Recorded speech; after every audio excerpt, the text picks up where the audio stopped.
Welcome to Dan Really Likes Wine and the second week celebrating the Absa Cape Epic and more importantly Dan's epic wine route as we make our way through the race for 2017 and the wine estates that the cyclists all went through. Now if you're silly enough to ride the race, you don't really have time to stop and do any wine tasting, but if like me and you're far more sensible, you ensure your afternoons when you're off the microphone you get to go and visit some wine estates, and that's exactly what I did for another year, meeting some wines this week from the Hemel-en-Aarde Valley. It's one of my favourite places to go and visit. Some wonderful people, some terrific estates and some beautiful, beautiful wine. And we start with wine that's almost in Hermanus. It's the very start of the Hemel-en-Aarde Valley. It takes a little while to get your tongue around it if you are not fluent in Afrikaans. It is wine from, here we go, Hermanuspietersfontein. The Di Bartu in the name refers to a gentleman by the name of Bartu who used to be the winemaker. He's a man who made some fantastic Sauvignon Blanc.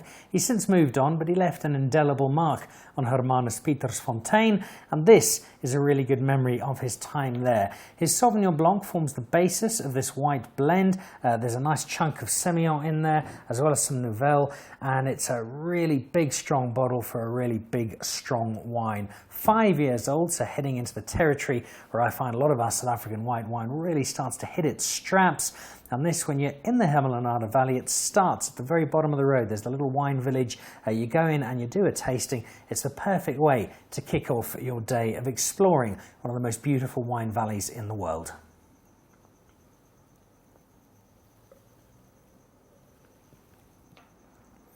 And that is a rich, luscious wine. You can feel the Sauvignon Blanc that's in there, but you also know it's not just Sauvignon Blanc. That Semillon adds some substance and some texture to it, and it comes out as a really wholesome wine. Bartu worked some magic across the board. He's still working magic, just somewhere else now, but what he's left behind at Hermanuspietersfontein is the legacy of some really cleverly made and passionately made wine, and Di Bartu does justice to his name. Next up, an estate you might not have visited, but you'll probably know where it is if you've taken that Hemel-en-Aarde road. It's the one up on the left that's got that beautiful deck that looks out across the valley. If you have been up, you'll know that amongst other things, there's a little pétanque field, I think. I'm not sure what pétanque players would call it. Boule, the French game of drinking a glass of wine while throwing large balls in the air. It's an excellent way to while away an afternoon, especially if there's some wine with it. And if you're at La Vierge, there's a whole range of excellent wine to try. Also a delightful restaurant, but for me, the wine, the main attraction, and in particular Pinot Noir. Pinot Noir out of the Hemel-en-Aarde Valley is world famous. Beauchard Finlayson, Hamilton Russell, Creation, all making extraordinary Pinot Noir. And we've got three today that I really do like. Now, La Vierge make a whole pile of Pinot Noirs. I lost count of the number they're making at the moment. I think I tasted most of them, and this was one that really struck a chord. It's got a cool, funky label which goes with a really fun-loving place when you go and visit it, as well as the pétanque are a really friendly lot of guys who help you out with your tasting. And as you sit on the deck looking out across the valley with a glass of their Pinot Noir in hand, life's pretty good in the Hemel-en-Aarde Valley.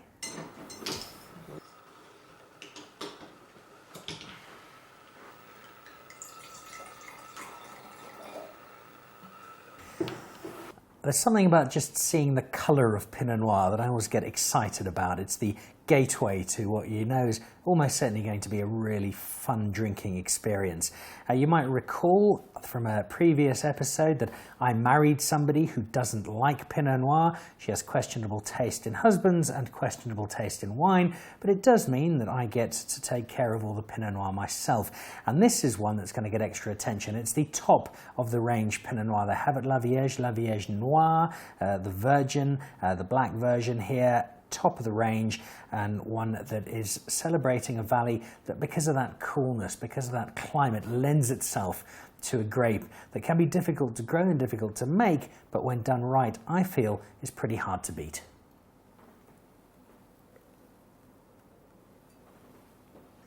And that's everything a bottle of Pinot Noir should be. There's a delicacy to it, a softness to it. It's a very seductive wine, the kind of wine that just nestles up next to you, and before you know it, you've finished a bottle and you're not entirely sure where it's gone. A great example. They do a range and they're different Pinot Noirs and all worth trying, but this is the one I'm very glad I came home with a case of.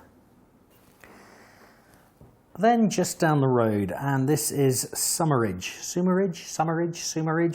Pronunciation's a moot point. What's not is that they make some terrific wine. They've been getting a lot of accolades of late. It's a beautiful place to go and visit. Sit on the deck, there's a small dam in front of you, and as you look up to the hills you can see through to the ocean. So from an aesthetic point of view, it's a terrific little spot to go and say hello to, and there's a range of wine that are all worth spending some time with. But this was one, not surprisingly for the Hemel-en-Aarde Valley, that caught my attention. It's a 5-year-old Pinot Noir. Winemaker suggests that about 5 years is optimal for drinking it. This is made in 2012, we're now in 2017. I think we've got just about the right time to open this bottle.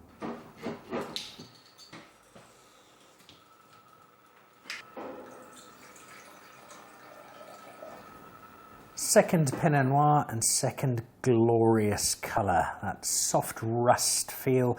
It's a delight to look at. This not too far away from where the last Pinot Noir is from. And I always find that's interesting when you visit estates nearby and they're making the same grape, making the same varietal. Just how different are they? What are they doing that compares? What's different? What's the same?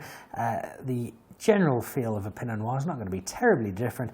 It's those nuances and subtleties that you're looking for.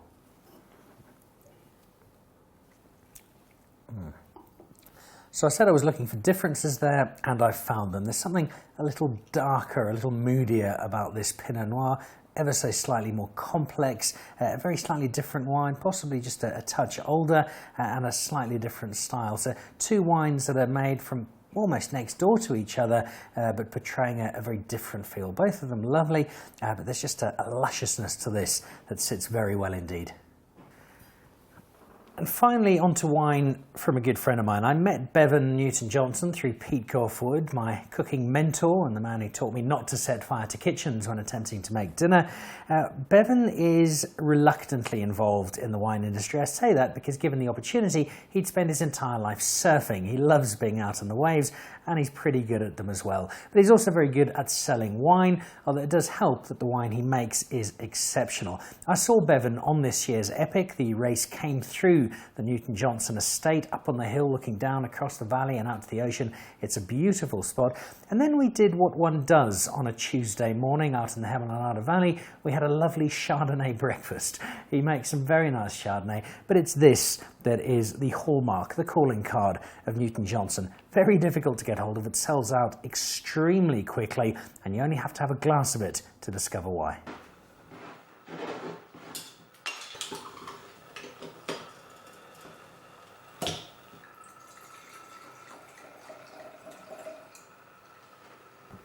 If you're getting a sense of déjà vu, that's because this is another Pinot Noir. The colour says it all.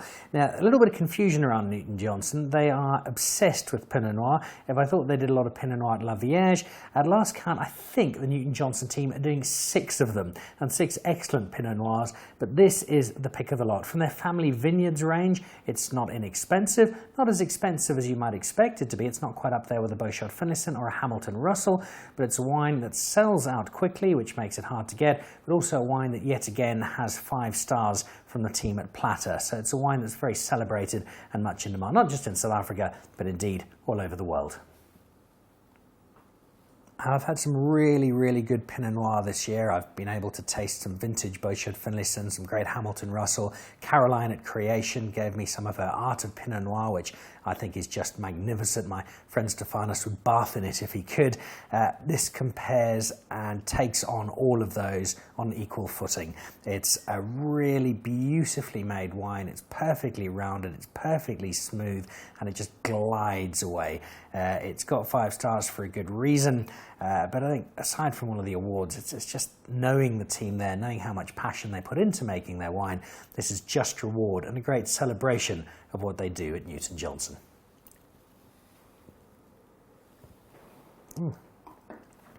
So there we go, an introduction to the Hemel-en-Aarde Valley. You can start at the very beginning, drop in at the guys at Hermanuspietersfontein. A good way to start your wine route while you can still say Hermanuspietersfontein. A couple of great Pinot Noirs at La Vierge, stop there for some lunch maybe and play some pétanque. Drop in too at Summeridge, some lovely wine, especially that Pinot Noir. And then here, the Chardonnay's well worth trying, all 6 of the Pinot Noirs. By the time you get there, they'll probably be making a dozen of them. Ask for Bevan. If he's not out surfing, he'll They'll be more than happy to have a glass of wine with you, and try in particular to have a taste of this. It's a wonderful, wonderful South African Pinot Noir and takes on anything the New Zealanders or the Californians can throw our way. Cheers.